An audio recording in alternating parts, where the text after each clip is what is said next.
Sumainyo ang Panginoon,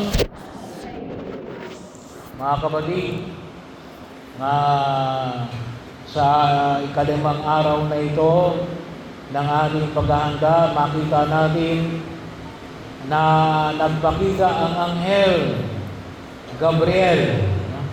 So, hindi lang kay Maria nagpakita ang Anghel Gabriel. No? So makita natin sa dalawang tao. No? Sa unang pagbasa kay Manoah, no? Mula sa lipi ni Dan, no? So alam natin, si Dan ay isa sa mga 12 anak ni Jacob, no? So bahagi ho. So kung yung maalala, no, yung bayang Israel, yan ay hinati sa 12 tribo ng Israel noong si Joshua ay pumasok sa bayan na yon at sinakop ito, no, at pinaghanti-hanti. No? So yung Sora ay siguro po ay mga 23 kilometers from Jerusalem sa western part ng Jerusalem. At doon ay nagpakita ang Anghel Gabriel kay Manoah, na anong sabi? Na siya ay magkakaanak din. Hindi yung binanggit kung si Manoah ay matanda na, no? Ang binahagi lang ay rin, hindi sila magkaanak ng kanilang asawa. Nananalangin sa Diyos na sila ay magkaroon ng anak. Ano? At nagpakita sa kanya ang Anghel Gabriel at sinabi na alin na sila ay magkakaroon ng anak. Ano? Bahagi ho. Ganon din naman sa Ebanghelyo natin sa araw na ito, matagpuan natin mula sa ibinahayag na Ebanghelyo ng ating Panginoon mula kay San Lucas na alin, na ang Anghel Gabriel ay nagpakita kay Zacarias, no? Na sila rin ay magkakaroon ng anak sa gitna ng pagkabaog ni Elizabeth at sa gitna ng kanilang katandaan. No? So bahagi ho. Pero sinabi ng anghel na alin, no, na kinakailangan si Samson at saka si Juan Bautista ay kinakailangan hindi talaga sa Panginoon. No? Ay, sabi nga namin dili alin, ito yung Nazarite vow, no?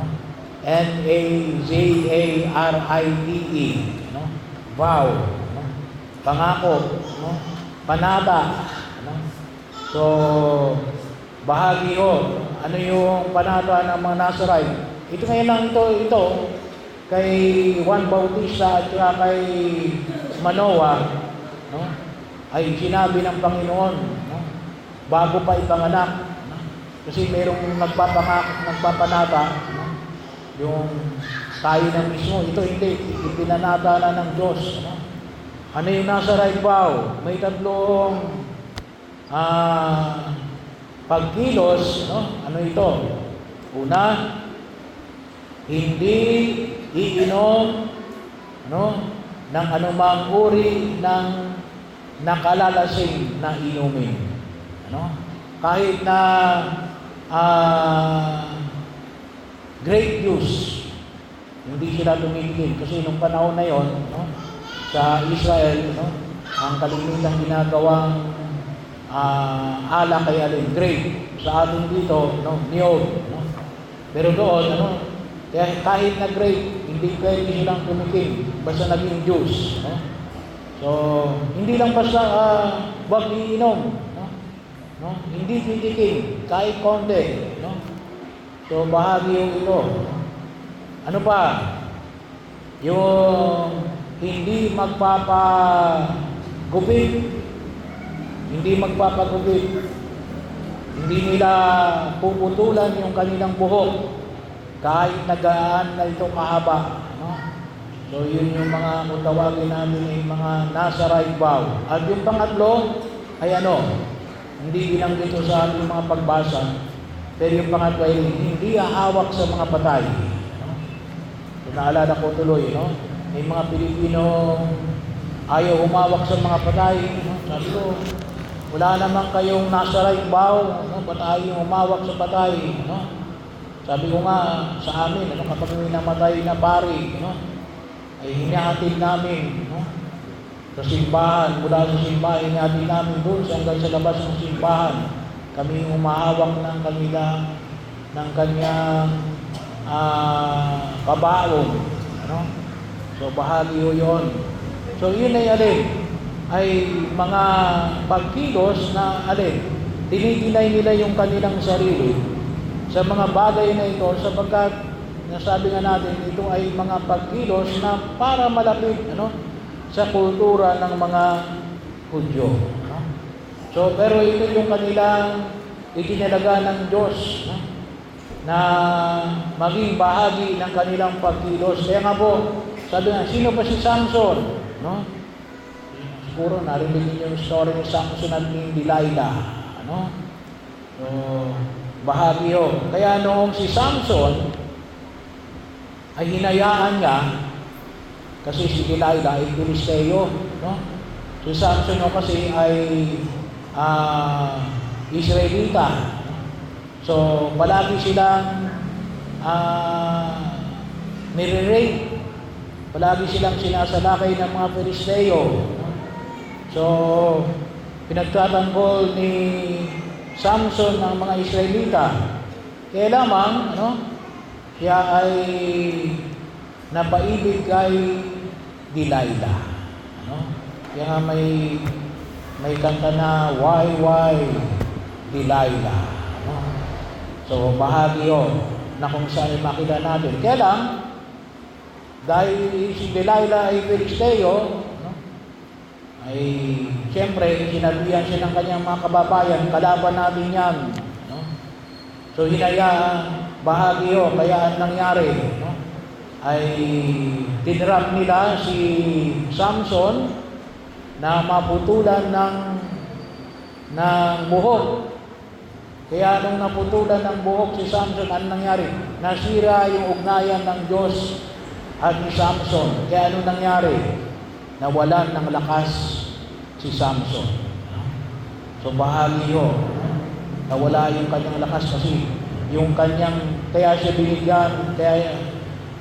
binigyan ng tungkulin na ipagtanggol ang mga Israelita, laban sa Filisteo. Yung present day Filisteo,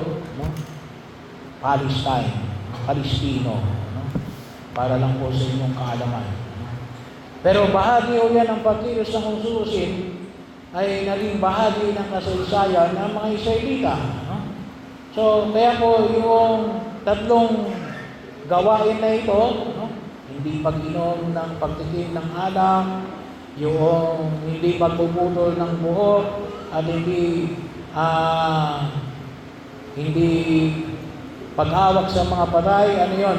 Yung kanilang pangako, yung kanilang vow, na tanda ng kanilang pakipag-ugnayan sa Diyos.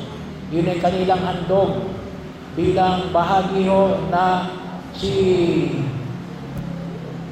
Samson, na magtatanggol sa mga Israelita, laban sa mga Filisteo. Si San Juan Bautista naman ay para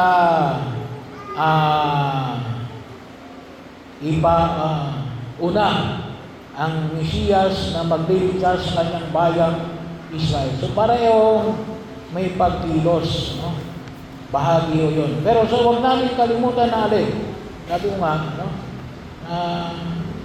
yung alin ba ngayon na una, yung misyon o yung pagpapala.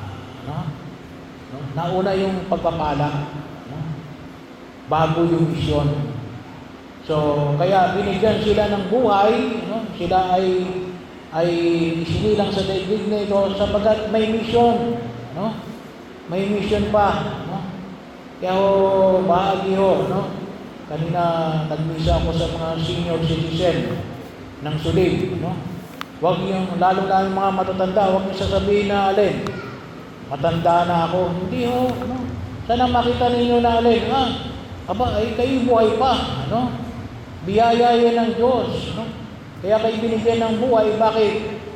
May gagampanan pa kayong pagkilos, no? May mission pa kayo, no? Kaya ano yung makita ho natin? Ang kalimitang binabanggit ko ay alin, the primacy of grace, yung pangunguna ng grasya ng Diyos. Hindi lamang binigyan ka ng biyaya ng Diyos, ngunit nauna yung biyaya ng Diyos. Pangalawa lamang yung alin, yung misyon. Kaya sana makita natin yung pagpapala na ibinigay ng Diyos. At sana binigyan na makikita sa ating bilang mga Katolikong Kristiyano, no? May tatlo tayong pagtawag. Kung tawagin natin ay bukasyon. Una, bilang mga mabubuting may buhay, may asawa, at magiging mga mabuting mga magulang, nanay at tatay, no?